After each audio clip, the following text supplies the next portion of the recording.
Жарандык дипломатия коомдук фонду тарабынан демилгеленип, биздин телетоп бул ирет ден соолугунан мүмкүнчүлүгү чектелген жарандардын коомго аралашуусу, жеткиликтүү билим алууга болгон жагдайлары боюнча чагылдырып беребиз.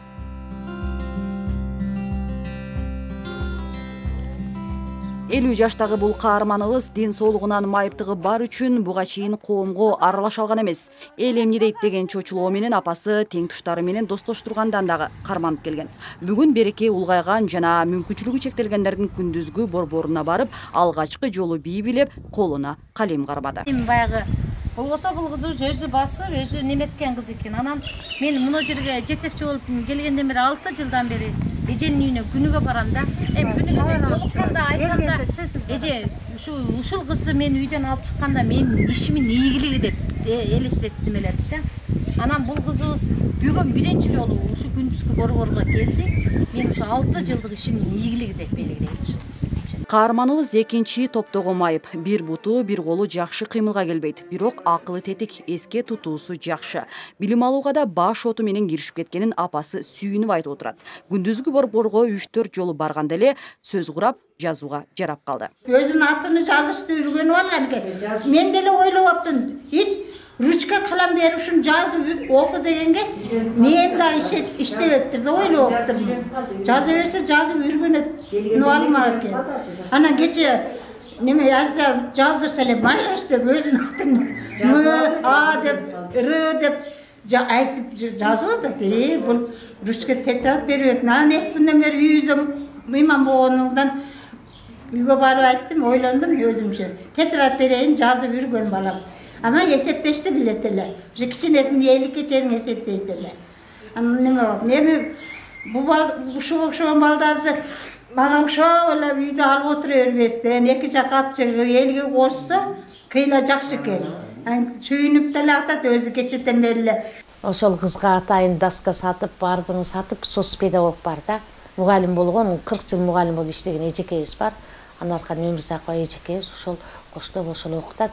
Жаңыдагы кызыбыз бар, работник болуп иштейт, педагогдор, жалаң педагогдорду алам да, аларга дагы тапшырма берип атам.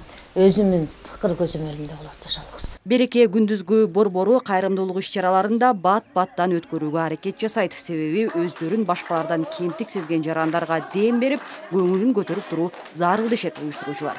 Кайдыгер караба кайрымдуулук деген акциясын өткөрүп атабыз. 50-55 адамдын арасында группа кылып бөлүп, пандемиянын айынан барында маскаларды тагып, себеби бул кайдыгер караба кайрымдуулук дегендин ичинде биздин улуу адамдарыбызга жаш улгайгандан кийин бардык эле адамдар кайдыгерге мамиле жасап калат. Ошол себептен койгонбуз. Булардын конкурс уюштуруп атабыз. Конкурстун ичинде аябай приздерибиз бар, приз берип атабыз. Азыр эле сиздер күбө болдуңуздар. Мына мүмкүнчүлүгү чектелген 50 жыл үйүнөн чыкпаган кызыбыз бүгүн биринчи жолу ушу 6 жылдан бери ошол кызды үйүнөн алып чыга албай атып. Бүгүн биринчи жолу мен ишимин жана жетишкендигимдин ийгилиги деп баалайм. Ошол кызды алып келип, бүгүн бий конкурсуна катыштырдык. Ошуга ана нарагында бар экен, аябай сонун бийлеп, мондо тигүүсегибиз ачылган, тигүүсектин дагы жок дегенде бутун машинага койгонго мен аябай сүйүндүм. Борбор Оштун Кара Суу районунда жайгашкан, бирок облустун бардык аймагынан өз алдынча кыймылдоого жарамдуу, ден соолугунан мүмкүнчүлүгү чектелгендер жана улгайган жарандар келишет. Алар үчүн тигүүчүлүк, бий үйрөнүү сыяктуу ийримдер да бар. Жана мектепте окубай калгандарга адистер тамга таанытып билим беришет. Анан кыздар менен чектелбестен эркек балдарды да чакырайлы деп атабыз. Анткени балдар дагы окубай калып атышпайбы? Ушу балдар менен дагы иштегим келип турат. Алла буйрса, тынчылыгын берсе. Анан кыздар жок дегенде өздөрүнүн кийимдерин тигүүгө үйрөнүш керек. Анткени булар келечек эне болушат булар. Үй бүлө күчөт. Түз тигүү боюнча аларды көрсөтөбүз. Кол өнөрчүлүктө көбүнчө эле баягы өздөрүнүн каалаган нерселерин тигишет. Байпак тигүү болобу. Кышындасы баягындай жылуулаш үчүн перчатки булттарына байпактарды өздөрү тигип алышат. Бул деген жакшы нерсе.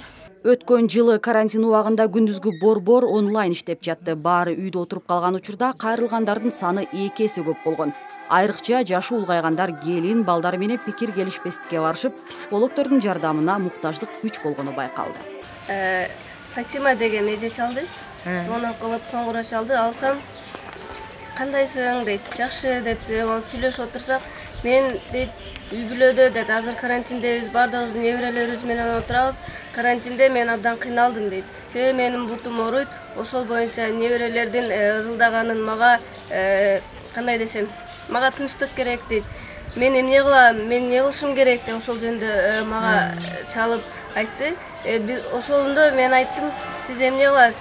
Сиз анча-мынча нерсеге көңүл бурбай койгонду үйрөнүшүңүз керек дедим. Бир эле неберелер деп жүрөрдү, өзүңүз үчүн көңүлүңүздү буруп, өзүңүз үчүн жашаңыз.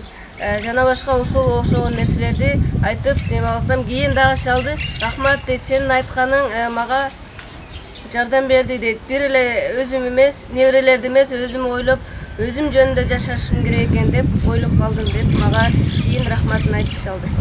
Быйылкы жылдан тарта борбор өз ишин кайра жандантты. Күн санап жардам алууга келгендердин саны өсүүдө. Ден соолугунан кемчилиги бар же картайып калдым деп отурбастан башкалар сыяктуу өнөр үйрөнүп, жаңы нерсе өздөштүрүүгө жарамдуу экенин сезе алышат. Аларды окууга, аларды туура тамактанууга, алардын ден соолугуна, ушуларга кантип камбыр үйдө кандай эмне жумуш аткарып жатат, ал кандай ата-эненин аларга жасаган мамилеси кандай, балдардын эшикке чыгып сыртка чыгып ойногондо кимдер менен ойнойт, кайсы балдар менен ойнойт, көпчүлүккө кошулуп ойноп атабы же өзүнчө болуп атабы, ушуларга да көңүл бурам да менчи. Анткени ал сыртта калбаш керек. Балдар менен биргеликте ойноп, балдар менен баарын биргеликте ырдап, бийлеп ойноп жүрүш керек. Мен ушуну гана каалайм балдар. Саламаттык сактоо жана социалдык өнүктүрүү министрликтеринин каржылоосу менен күндүзгү борбор 7 жылдан бери иштеп келет. Бул убакыт аралыгында ден соолугунда кемтиги болсо да канчалаган жарандар кат сабат алышып, дүйнө таанымы кеңейди. Координатор Азиза Сактанова мындай ийгиликке жетсе болорун өзүнүн кызынын мисалында башкаларга жеткире алды. Үйдө отуруп, үйгө барып окутуу деген система бар да. Ошо менин кызым баш болуп, ошо үйдө окуп, азыр баары билимдүү болуп атат да. Дагы айтып кетерим, ошо жалаң эле майыптуулугу бар балдардын ата-энелерине жалаң эле жалпы коомго айтам да. Ушу кошуналар дагы аябай биринчи ролду ойнойт экен да. Кошуналар, туугандар, билесиңер го. Ошолор басмырттабай тегиз булар деле билим алууга, булар деле башка жака эс алууга баарына тең укуктуу да. Ошон үчүн мен күндүн нуру бардык балдарга бирдей тиет деген ар дайым айтам да, баары бирдей. Ата-эне аябай бала үчүн ата-эне күрөшөт да. Бала үчүн ата-эне күрөшкөн үчүн балдарына күрөшсө алга билимди алат. Булар баары колунан келет. Береке күндүзгү борбору облустун бир район калкын кабыл алууга ылайыкташкан. Ал эми өлкө боюнча ден соолугунан майыптыгы бар балдарга билим берүү маселеси орчундуу болуп турат. Быйылкы 2021 жылга карата статистикалык маалыматтарга ылайык мүмкүнчүлүгү чектелген балдардын саны 32 миңден ашты. Мектептерде аларга ылайыкташтырылган толук шарт түзүлбөгөнү башкы көйгөйлөрдүн бири. Жерлерде реабилитациялык борборлор бар болгону менен саны жетишсиз.